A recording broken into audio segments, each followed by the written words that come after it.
Fala minhas amigas, fala meus amigos, tudo jóia? Eu sou Saulo Novaes, um curioso, e sejam todas bem-vindas, sejam todos bem-vindos ao Papo no Auge, um programa focado na troca de ideias, sem censura, sem preconceitos, gerando para você conteúdo muito inteligente, por essas ondas sonoras, sempre um especialista por episódio, muita informação, muito conhecimento sendo gerado de modo a amplificar a voz da ciência, a voz docente, a voz da educação. Eis o nosso propósito, vamos pro auge!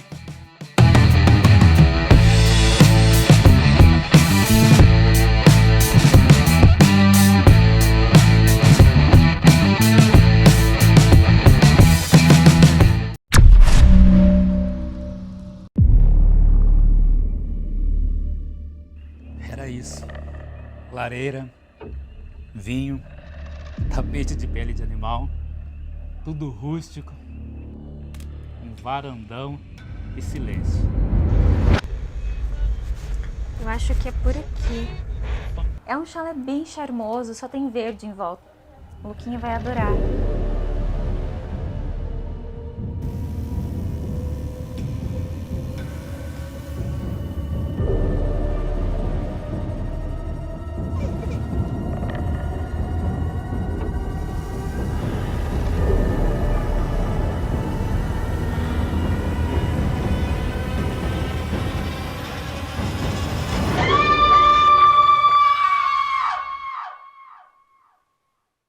Muito bem, pessoal, bem-vindos a mais um episódio do podcast Papo no Auge. Vocês acabaram de ouvir o trailer do curta-metragem Gritos do Sul, produção catarinense dirigida pela produtora audiovisual Faia Curi Cassins, que trabalha com cinema e audiovisual em Joinville. Ela é roteirista, diretora e professora, sendo graduada em cinema pela Unisul, em filosofia pela Universidade Federal de Santa Catarina e mestra em história pela Universidade Estadual do Estado de Santa Catarina. Neste papo, vamos falar, além do filme, claro, do papel do cinema na sociedade. É sabido que a sétima arte desempenha um papel fundamental como uma poderosa forma de denúncia social e discurso político.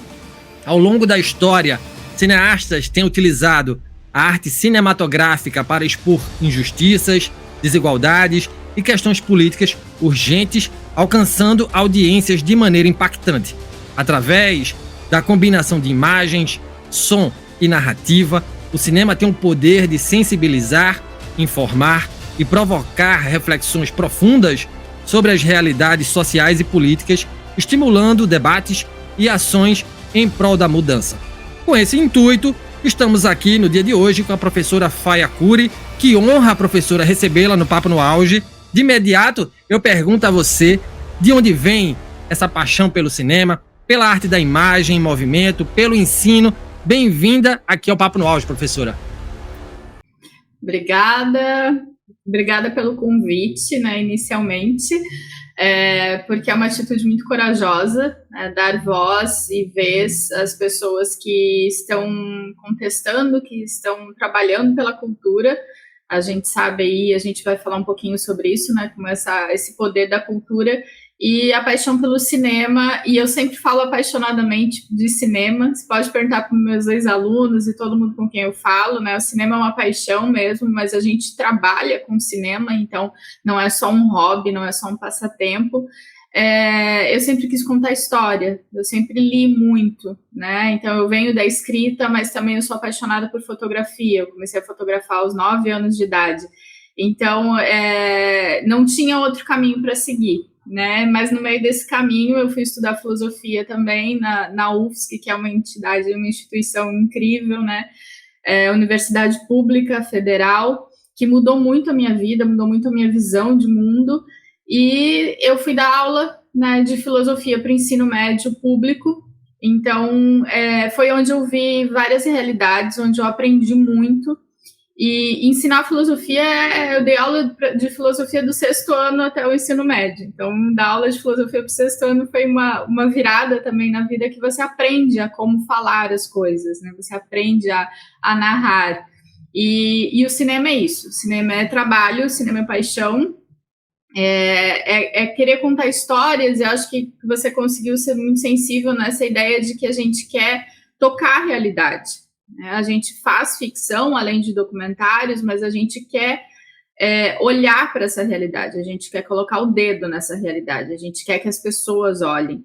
Então, eu acho que o poder do cinema está muito nisso, e é por isso que ele é apaixonante, porque você faz uma ficção e você consegue falar daquilo que muita gente pode não estar vendo, dentro da realidade que existe aí ao nosso redor, né? Mas, inicialmente, é isso, essa é a paixão pelo cinema. Se você me deixar, eu fico horas falando sobre cinema, então por isso que a resposta é mais nesse sentido mesmo. Eu acho que a gente tem que contar histórias, né? E a arte é um caminho perfeito para isso. Que legal, eu comungo dessa sua fala também, né? Eu venho das letras, sou professor de português, né? Então eu dei aula de literatura há muito tempo. Eu adorava dar aula de literatura, eu não gostava de dar aula de gramática normativa, odiava aquele negócio. Né? Tudo que me colocasse em caixinha, eu ficava meio querendo me sabotar aquilo. E as aulas de literatura eram um deleite, porque era um momento que a gente podia ser rebelde. E a senhora... que foram professores de literatura que me levaram muito para esse caminho também. Parabéns por ser, porque são esses professores que estimulam, né, os alunos, estimulam as pessoas a ver, a ter contato com textos que na vida comum talvez a gente nunca visse. Então isso estimula a criatividade, estimula a ver, poxa, mas naquela época eles falavam sobre isso. Então, parabéns também por ser professor de literatura, porque foram os professores de literatura, de história, que mudaram bastante a minha vida. Ah, que legal, que legal. E eu tenho muita vontade de fazer um curso de filosofia, hein? Ainda vou fazer uma graduação de filosofia. E você falou em fotografia, acabei de comprar uma câmera maravilhosa, assim. Tô querendo agora desbravar o mundo com ela, gravar vídeos, vários vídeos. Não refuto a possibilidade de fazer também um curso de cinema, uma graduação em cinema. Não refuto, tá? Mas isso aí são planos futuros. Vamos continuar aqui o papo, professora, falando sobre cinema. E, enfim, eu quero falar agora sobre o seu filme, Gritos do Sul, que está sendo promovido, né? Você está rodando aí, divulgando o filme. Como é que foi o processo criativo dessa película? No que você se baseou para roteirizá-lo e dirigi-lo? Por que ele é um filme antifascista? Então, eu gosto muito de discutir processo criativo. Eu acho que o cinema ele fugia muito disso. Tá? A gente via muita questão de processo criativo nas artes plásticas, né, nas artes visuais, às vezes na música e tal. E o cinema parece que as coisas surgem com um argumento, né? A gente não trabalha com cinema industrial, né? Não é o cinema hollywoodiano, indiano. A gente não é. A gente tem um sistema de trabalho que ainda é um tanto quanto artesanal. Então, esse processo de criar o argumento, criar o roteiro, né, ele muitas vezes é individual, né? Então, foi durante a pandemia, tá? Eu estava professora na pandemia, eu vim para essas aulas online. Segunda-feira à noite eu dei aula para uma turma que estava começando o curso de cinema, na terça tinha decreto, não podia mais ir para a sala de aula. E aí, dar aula de filosofia e dar aula de cinema, desde o 6º ano até a graduação, foi um caos, né? E eu já vinha desde 2008 passando por algumas perseguições, né, políticas. Você não podia discutir a questão de identitárias em sala de aula, você não podia abordar alguns temas que vinham pais ou vinha aluno, algumas coisas assim. A gente sabe que foi um período muito terrível para quem estava em sala de aula, né? Eu tinha pesadelos que iam invadir a escola, levar a gente para depor, aquelas coisas assim, porque o clima entre os professores estava muito ruim, né? Já um pouquinho antes da pandemia. Quando entra a pandemia, piora, né? E aí, conversando muito com os professores, justamente por esse pânico, né, de estar de um dia para o outro num ambiente muito estranho e tudo, eu fui coletando essas impressões. E aí, Santa Catarina também começou a ter muitas notícias no período, né, de que a gente tinha, por exemplo, eu lembro de uma que me marcou muito, que foi sobre uma fábrica de artefatos nazistas aqui em uma cidade do Vale do Itajaí. E eu li meio obcecada. Todas as reportagens que saíram eram um pouco veladas ainda, porque a gente sabe que a imprensa tem uma relutância, né, em apontar essas coisas. E aí eu fui coletando essas notícias, porque eu comecei a pensar, poxa, mas eles estão muito perto, né? Ao mesmo tempo eu estava assistindo filmes contemporâneos, e os filmes contemporâneos estavam abordando isso, né? Filmes alemães falando sobre células nazistas hoje na Alemanha, filme italiano falando da questão do judeu com os nazistas aí que estão ressurgindo na Itália também. Então essa questão começou, eu comecei a ver, poxa, tá muito perto, tá muito agora, né? E aí a ideia veio, eu fazia curso de francês também online, e aí meu professor mostrou um chalé onde ele ia se hospedar no fim de semana, que é aquela coisa, vamos fugir, né? Ele tinha uma criança pequena em casa, ele disse, vamos fugir um fim de semana dessa coisa da pandemia, do isolamento, e a gente vai para esse chalé. Quando eu vi a foto daquele chalé, eu disse assim, isso é um filme de terror para mim, né? Porque me causou uma coisa muito ruim, uma sensação muito ruim. E eu fiquei com aquele chalé na cabeça.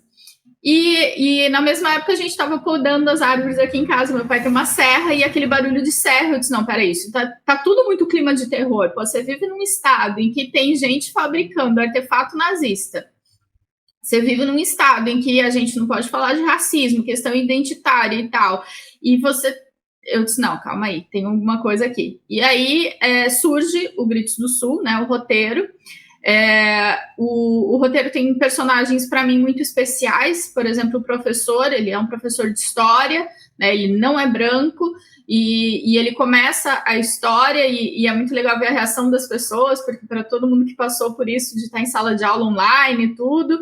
E a história é isso, né? Um casal que também está com um bebê pequeno em casa, ela está sob pressão para voltar para o trabalho, né? Aquela coisa ainda do fim do isolamento, que ninguém sabia direito como fazer.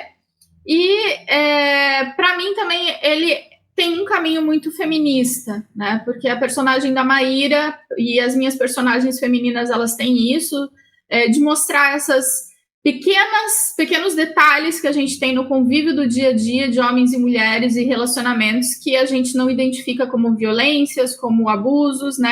Então, ela é a grande heroína dessa história, é uma personagem que eu fico muito feliz de ter escrito, que a Ianca Michelini fez um trabalho incrível, né? A Ianca já é o segundo trabalho que ela faz comigo e ela conseguiu captar isso, né? Então, por que ele é antifascista? Porque ele denuncia que essas coisas estão acontecendo ao nosso redor.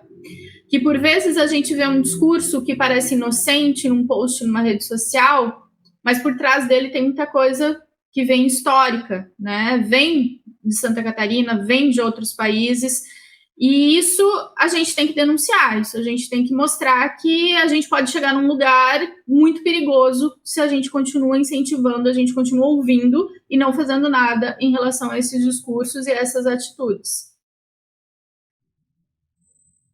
Muito bacana, professora. E a minha próxima pergunta é justamente em cima dessa sua última fala, né? Como é retratar um filme sobre autoritarismo numa região do Brasil em que há, sabemos, células nazistas aos montes? Como é se posicionar politicamente por meio do cinema em Santa Catarina, em Joinville, onde boa parte da população está alienada a essas discussões e que tem um corpo político, me refiro aí aos agentes públicos, né, aos vereadores, que faz questão de não promover debates acerca de gênero, raça e afins, sob a alegação de que a arte paga com dinheiro público, precisa ter gente vendo. Como é que a senhora enxerga essa questão? Não seria esse tipo de alegação uma maneira escamoteada de censura? Perfeito. Então, duas coisas. Foi muito boa a recepção do Gritos do Sul. Assim, desde as primeiras pessoas da equipe, o elenco, quando liam o roteiro, eles ficavam muito impactados, muito, puxa, é isso que a gente precisa dizer. Então, essa recepção foi excelente. Quando a gente fez a estreia aqui em Joinville, o público recebeu de uma forma muito calorosa, sabe? Assim, pessoas que não faziam ideia do que se tratava o filme, ficaram impressionados por isso que eu queria, por aquele olhar que a gente tinha que atentar, né?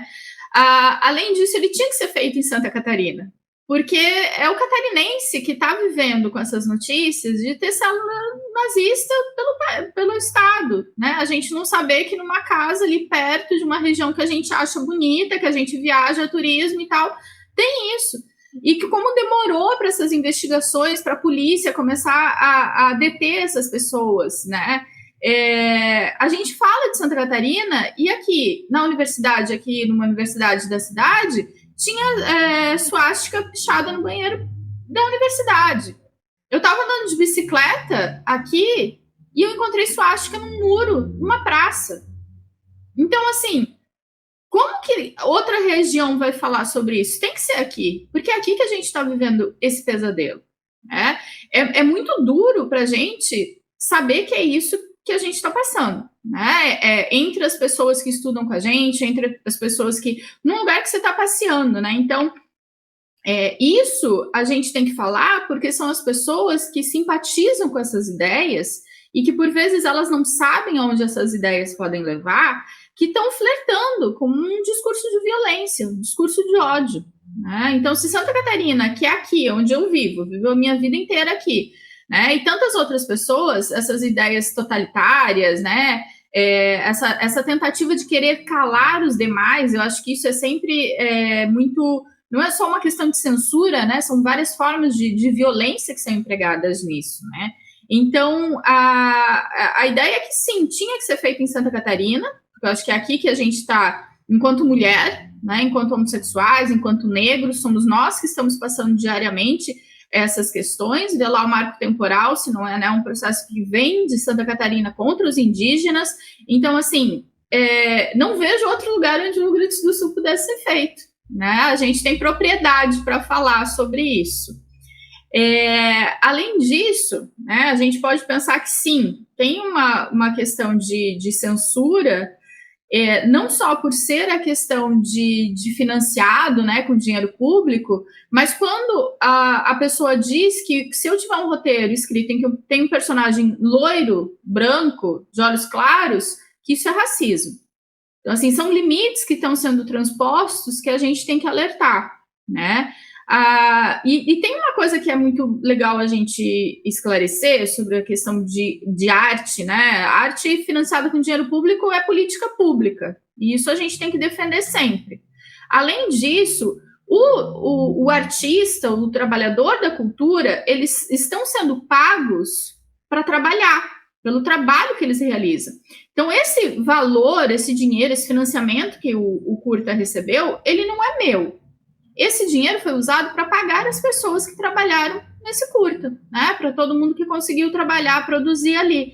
Nós tivemos uma equipe com mais de 20 pessoas, para um curta-metragem é até bastante coisa. E a ideia de que a obra que é produzida com dinheiro público, ela vai gerar renda, formação, reflexão. Além disso, para ficar bem claro, né, a propriedade intelectual da obra é de quem produziu. Então, não é do Estado. A gente não vive num Estado absolutista, ditatorial e tudo mais, para a gente achar que a arte produzida, ainda mais com financiamento público, é de propriedade do Estado. Não é, gente. A gente tem lei no Brasil, né, ainda, que bom. E essas leis, elas protegem o direito de propriedade intelectual. Então, sim, a obra é da produção, quem faz a produção, né? Todas as pessoas são pagas para trabalhar ali. Então, não tem uma coisa de a gente querer diminuir, né? Eu acho que isso é muito ruim, fica um ranço, assim, que a gente quer diminuir o artista, a gente quer diminuir a política pública para a cultura. Não é, né? Eu acho que essa questão também, Santa Catarina e em outros lugares, a gente tem que enfrentar mesmo e dizer que é isso. Tinha que ser feito em Santa Catarina, tá? Tinha que ser feito com política pública, porque é para isso que essas coisas existem e nós temos que falar sobre isso, mais do que qualquer outro lugar, outras pessoas por aí, porque a gente tem propriedade para falar. Muito massa, vamos botar a boca no trombone, sim, certamente, por isso que a gente está aqui. Professora, e sobre o cinema de forma macro, né? A nossa cultura passou por maus bocados nos últimos anos, do ponto de vista do financiamento público. Como é que a senhora enxerga o cenário do audiovisual no Brasil, que tenta juntar os cacos deixados por gestões públicas anteriores? Para onde caminha o nosso cinema? Por que ele não é tão valorizado quando comparado a outras praças? Por que o cinema brasileiro é pouco democrático no que diz respeito ao acesso a ele, né? Por que a periferia, a quebrada, não tem acesso ao cinema? Então, sim, nós tivemos aí um desmonte total, né? Primeiro foi o desmonte do MINC, né? O Ministério da Cultura existia desde 1985, então foi a primeira grande perda, né? Assim, quando as pessoas não gostam, né, dos outros, a gente sabe que a maior forma de expressão, conscientização é a educação e a cultura. Então, obviamente que a educação e a cultura foram e ainda são, né, o alvo dessas pessoas que querem coisas extremistas, totalitárias, que não querem ouvir o outro.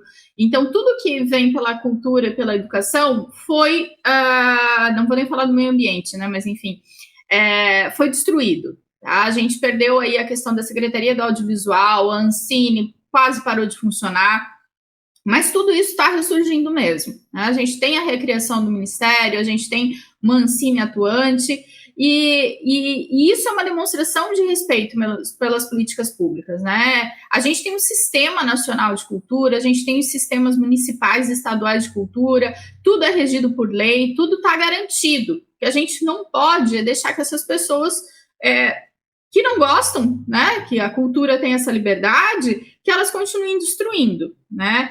E agora é um momento muito crucial para o cinema, né? A gente tem essa retomada das salas de cinema no pós-pandemia. Então, a gente viu aí o que foi esses fenômenos, né, de bilhão, primeira diretora que leva 1 bilhão, né, de público e tudo mais, só que também a gente tem um detalhe que são os perigos da questão do capitalismo mesmo, gerando em cima dos streamings, né, então isso é uma coisa que eu gosto de chamar a atenção, porque assim, gente, parece muito acessível, muito fácil, muito barato a gente consumir streaming, mas o streaming ele é muito negativo para a cadeia produtiva. Tá? A gente tem uma precarização do trabalho muito absurda. Tá? A gente pensa, que legal, é um filme que né, daquela lá, que é a grande streaming, e vai ser feito no Brasil e tal.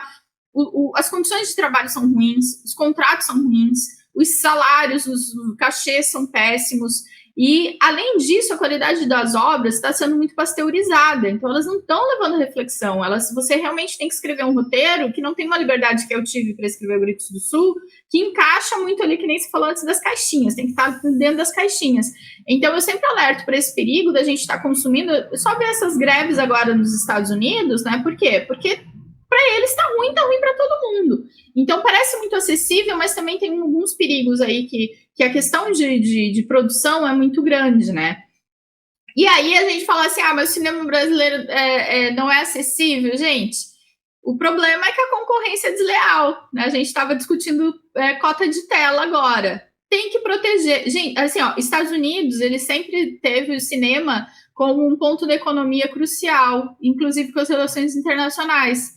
Então, por que a gente não vai proteger o nosso produto? Tem que proteger o cinema brasileiro, tem que colocar cota de tela.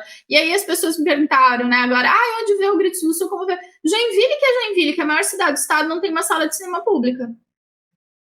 Joinville, que é a maior cidade do estado, não estreou no fim de semana o filme agora do Kleber Mendonça, que é o Retratos Fantasmas. Estava no Brasil todo, um monte de sala.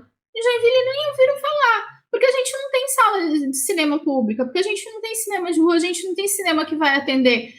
Não, ele atende o quê? Ao perfil do protecionismo de fora, né? Então, tem lá os filmes de fora que vão estar passando sempre. Então, isso é um problema. Isso é um problema. Não é dizer assim, mas o brasileiro não assiste filme brasileiro. Assiste bastante. E se a gente não coloca lá, como é que a gente vai assistir? Eu queria assistir Retratos Fantasmas, mas eu teria que ir ou para Curitiba, ou para Florianópolis, ou para alguma outra cidade para assistir. Então, a gente tem alguns problemas aqui, porque é muito desleal a gente não proteger o produto nacional, né? E aí, é uma coisa que eu acho, essa coisa não é democrática, ele não era tão democrático, ele sempre foi muito caro. É muito caro fazer cinema, né? Tanto que nos editais de cultura e tal, a gente sabe que ou o cinema é separado, ou o cinema tem uma verba maior, porque é muito caro. Ainda sempre foi, mas ainda é muito caro, né? Por vezes você consegue fazer outros projetos em cultura com valores menores. E aí a gente conseguiu democratizar justamente barateando as produções, questão da tecnologia principalmente, mas hoje a questão de produzir, eu vejo muitas produções sendo acessadas por editais públicos, né, por financiamento que vai direcionar, porque tem um problema muito grande na produção de cinema, que é a desigualdade, né? Os homens brancos sempre foram os que mais tiveram acesso ao cinema. Quando vem o Me Too, a gente entende um pouco por causa disso, né? As mulheres nos Estados Unidos, há muito tempo atrás, eram as grandes roteiristas, só tinha mulher escrevendo roteiro. Quando os homens olharam e disseram, não, peraí, elas que escrevem roteiro, não, vamos lá, vamos dominar essa área também. Eles foram tirando as mulheres dos roteiros. E aí é isso, é um lugar de muita disputa, muita disputa, né? Eu vejo que os ataques ao Gritos do Sul vêm muito disso, né? A gente tem disputa, até numa cidade como Joinville a gente tem disputa. Então, assim, quem está ali acessando, quem está conseguindo produzir, quem tá coisa, vai sempre ter essa disputa interna, o que é prejudicial, o que é horrível, né, para o próprio cinema, para a própria produção. Então, quando a gente quer exibir, não tem uma sala pública, e aí a gente vai ver os equipamentos públicos de cultura da cidade estão deteriorados, estão abandonados. Não tem nem como você dizer, não, eu levo um projetor, uma caixa de som. Não tem, está tudo muito abandonado. Então, são várias questões para a gente dizer, né? O cinema brasileiro, ele não é valorizado porque não há um protecionismo, porque a gente realmente não quer, né, dar esse espaço. E porque a gente fica engolindo essas coisas do que vem de fora, muita facilidade, né? E eu acho que, felizmente, essa situação dele ser democrático está mudando. Por conta da tecnologia e porque a gente tem políticas públicas que estão tentando diminuir essas desigualdades em relação às mulheres, em relação a negros, homossexuais, indígenas. Para quê? Para que a gente consiga mudar as caras das pessoas, né, que estão produzindo. Uma coisa que eu me orgulho muito de dizer é que o Gritos do Sul era majoritariamente feito por mulheres. A equipe dele, majoritariamente, inclusive por ter uma protagonista mulher e que tem questões, né, feministas ali, ele tinha que ser feito por mulheres. Então, a gente tem uma minoria de homens e de homem hétero, então era minoria mesmo. Ali, a primeira produção que eu vi, realmente, que isso estava sendo efetuado, né? Que massa, sensacional, professora, sensacional. E para ficar claro, por que a arte, o cinema são políticos? Por que o cinema aguça o senso crítico das pessoas? Por que lançar filmes que denunciam o autoritarismo e outras mazelas sociais é importante, professora Faia? Eu podia ficar horas falando dessa. Vou tentar, ainda mais vindo da filosofia, e aí é sempre uma coisa muito engraçada que eu sempre tive que dizer, tanto para o aluno de filosofia quanto para o aluno de cinema. Tudo que a gente faz é político. Tudo. Né? Então, quando a gente diz assim, eu não gosto de política, não discuto, mas eu vou pagar um streaming, você está sendo político. A tua atitude de pagar esse ou aquele streaming é uma atitude política. Você está escolhendo, né, consumir aquilo ali. Quando a gente é roteirista, a gente é produtora, tudo é político. Todas as nossas escolhas. E a arte, ela é discurso. É a gente se inserir no mundo dizendo alguma coisa para os outros, né?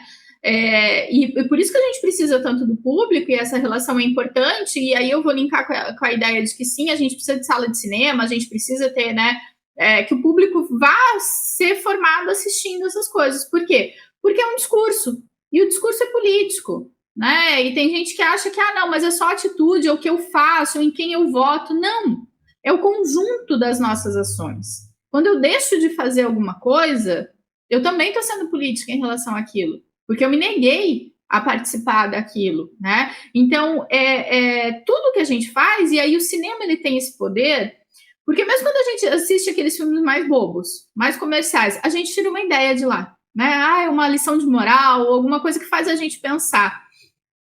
É muito engraçado, sempre se conta aquela coisa da primeira exibição na França, né, que vinha o trem, as pessoas se assustavam, e assim, se a gente for ver depoimentos, até a década lá de 1940, 1950, tinha muita ainda gente falando de como que era ver a primeira vez o cinema, porque como por muita gente não era acessível, e eu acho que essa impressão de realidade, né, de se sentir fazer parte daquele mundo que está sendo exibido pra gente, que catalisa aquela nossa capacidade de reflexão.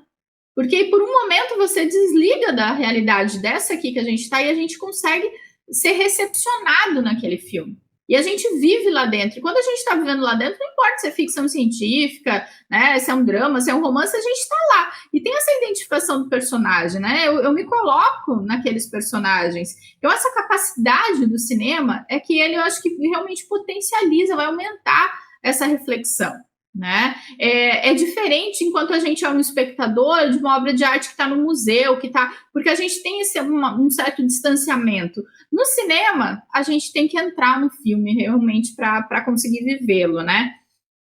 Mas por isso que para mim o fundamental é fazer pensar, né? E eu acho que realmente quase todos os filmes tem que ser realmente muito ruim. Ou mesmo quando é muito ruim, a gente pensa, a gente quer criticar aquilo que é muito ruim, a gente consegue pensar, né? E lançar filmes denunciando algumas coisas, eu vejo que é uma característica do cinema brasileiro. Eu vejo que é uma característica que vem lá dos cinemas nacionais em rebeldia, né, em contestação no pós-guerra, ao cinema predominante que era o hollywoodiano. Então a gente, quando tem ali o cinema novo, a Nouvelle Vague, né, o neorrealismo italiano, são cinemas que eu gosto muito e que tem uma tradição até hoje em vários países, porque a gente bate o pé e diz, espera aí, a minha realidade não é essa de Nova York. Primeira coisa, a gente vai mudar o cenário, eu vou falar daqui. Lembra quando a gente estava falando, por que ser feito em Santa Catarina? Tinha que ser feito em Santa Catarina. Então, a primeira coisa, eu acho que é isso, né? E quando a gente faz filmes sobre fascismo, por exemplo, a gente dá um nome àquelas coisas que já estavam no nosso dia a dia, mas que, por vezes, a gente não tinha conseguido falar, né? E essa tradição desses cinemas nacionais é justamente olhar para essas realidades, né? Não é à toa que a gente tem lá os primeiros filmes na década de 40, 1940 no Brasil, que vão falar sobre o quê? Favela. Aí tem gente que não gosta, tem gente que quer mostrar Copacabana, não quer mostrar o morro e a favela. Mas é isso, porque esse é o poder e a independência do cinema, da gente poder falar, retratar as realidades aqui. E por vezes é difícil, para o público é difícil, porque aquele filme que eu consegui entrar com muita facilidade, eu já dou uma resistência, né? Mas o que eu posso dizer é que quando a gente faz filmes assim também, a recepção é muito boa, porque as pessoas dizem assim, esse grito também é meu. O Grito do Sul, várias vezes eu ouvi assim, esse grito também é meu. Então, mesmo quando é algo que é muito difícil a gente reconhecer, por causa dessa resistência, então quando a gente vai ver um filme sobre favela, sobre a seca, né, no sertão e tal, a gente consegue dizer, esse grito também é meu, eu consigo ver que ali faz parte da minha história, da minha sociedade. Muito legal, professora. Obrigado por suas palavras. Como última pergunta, e já fico desapontado porque estamos chegando no final, a senhora falou já sobre streaming, e aí eu volto a perguntar, né? Em uma era de mídias sociais em alta e acesso instantâneo à informação, como o cinema continua a moldar a opinião política das gerações mais jovens? Não estaria o cinema, enquanto também mídia de denúncia, morto, perdendo espaço para o mero entretenimento e alienação, professora? Então, eu acho que não. Eu fiquei em dúvida, né, na pergunta, mas eu acho que não. Eu acho que a magia da sala de cinema, ela não deixou de existir, né? Falaram isso na época da televisão, falaram, o cinema vai acabar. A magia de você entrar naquela sala escura com a telona e tal. Claro que mudou a experiência, né? Volta e meio tem o pessoal reclamando lá que o pessoal fica no celular quando vai no cinema. É um saco mesmo, gente, não façam isso, né? Mas aí você vai assistir o streaming, que é uma escolha, mas que eu acho que é uma escolha perigosa, né? Pelas condições, acho que toda vez que a gente consome alguma coisa, a gente tem que exigir que aquele produto ele siga algumas coisas mesmo. Não é quando a gente vai comprar maquiagem, produto, né, de higiene pessoal, a gente não quer que seja livre, né, de crueldade lá com os animais e tal. Então, por que o streaming está cometendo, né, atrocidades com os trabalhadores? Então, eu acho que essas coisas a gente tem que pensar e ampliar um pouco esse debate mesmo. Mas eu acho que essa ideia de você consumir, você falou alienação, umas vezes eu acho que tem um pouco isso, né? Quando você coloca lá 20 capítulos de uma série, assiste um atrás do outro, eu não sei, assim, eu acho que eu já fiz isso, não tô dizendo que mas eu acho que é uma forma da gente realmente desligar o mundo, entrar naquilo ali e não pensar. Eu acho que o pior é isso, porque a gente assiste um capítulo atrás do outro, e eu lembro, né, do tempo que a gente assistia na TV, tinha que esperar uma semana o próximo capítulo e tal.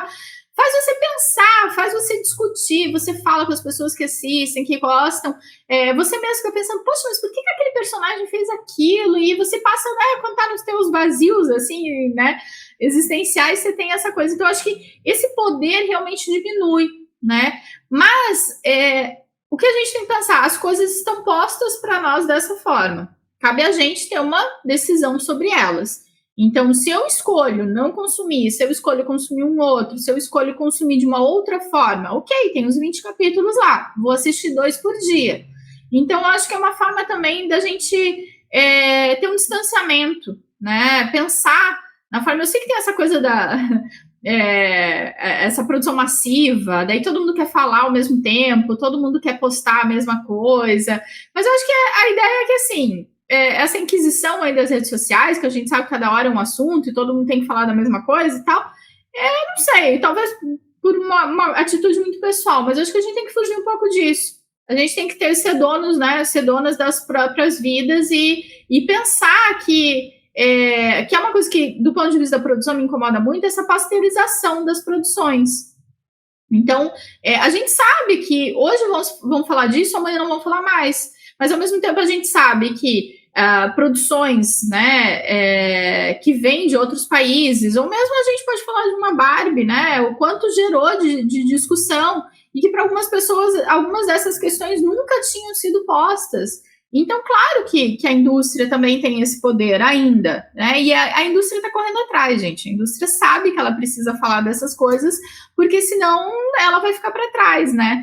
E a questão dos mais jovens, assim, eu trabalhei e ainda trabalho com os mais jovens, e eu acho que tem uma coisa muito especial, porque eles conseguem ter esse olhar de que, como eles cresceram com redes sociais, né? Ao contrário da gente, aí que pegou já a coisa nascendo e tal, eles conseguem ter esse olhar um pouco mais crítico, sabe? Eles entendem que existem outras realidades e, de vez em quando, eles me surpreendem justamente por pensar que não dá para fazer tudo que todo mundo faz. Eu sei que tem uma coisa muito de grupo, né? A gente querer se inserir nos grupos, fazer, e aí ele não perde essa crítica. Tem uma questão que é o modo de vida capitalista, claro que todo mundo está inserido, então a gente não consegue escapar, mas eu acho que ainda tem salvação, sabe? Ainda tem salvação, e também eu quero fazer uma... Aí, que é sempre a minha bandeira, né?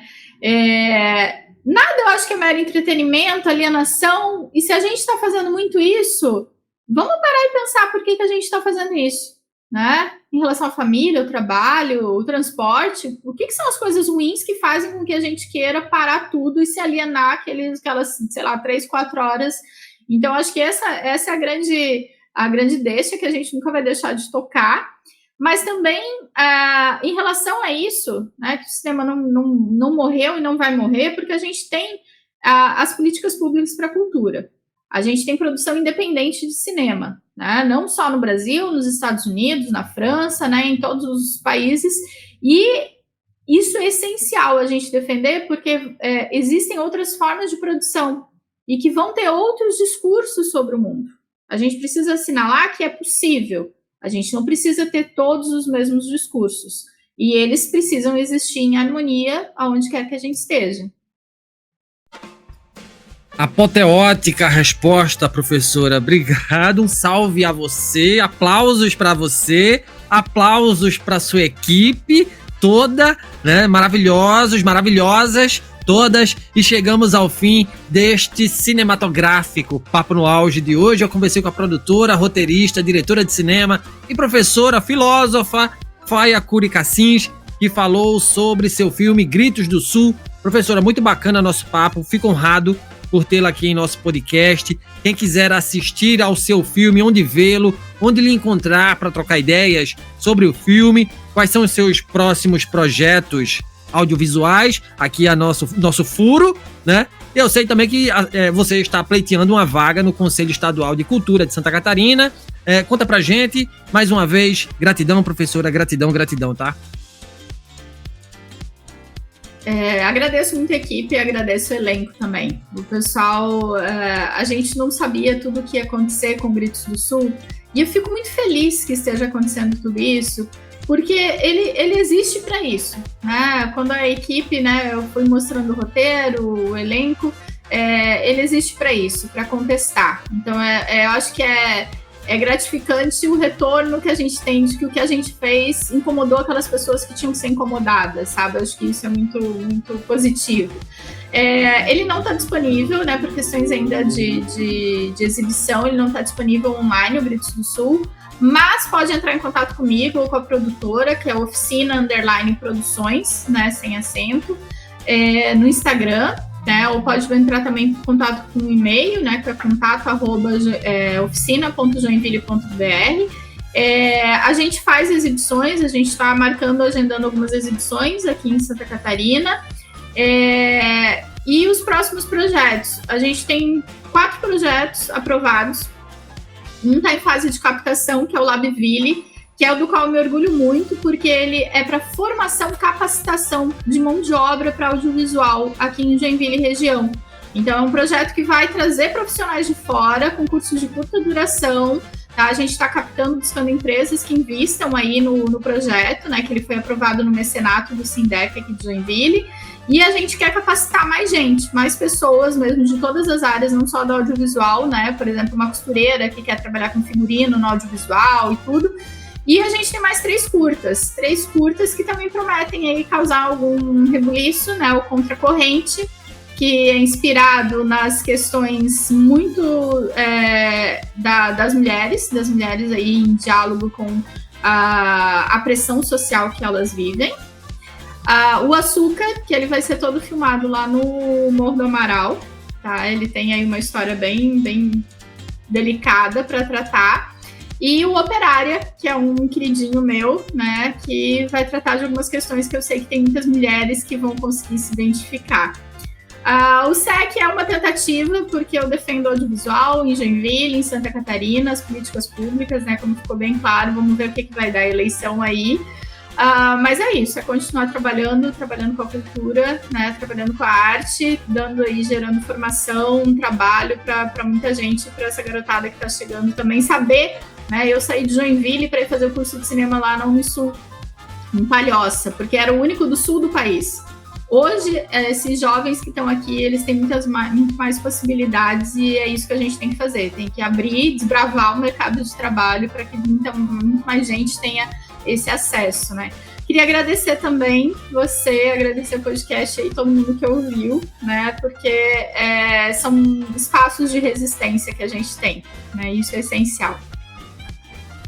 Essencialíssimo, eu que agradeço a sua participação, agradeço a professora Maria Elisa Máximo, que fez essa ponte, ela é o máximo e já esteve aqui no nosso podcast, brilhante. Obrigado, professora, mais uma vez, sucesso.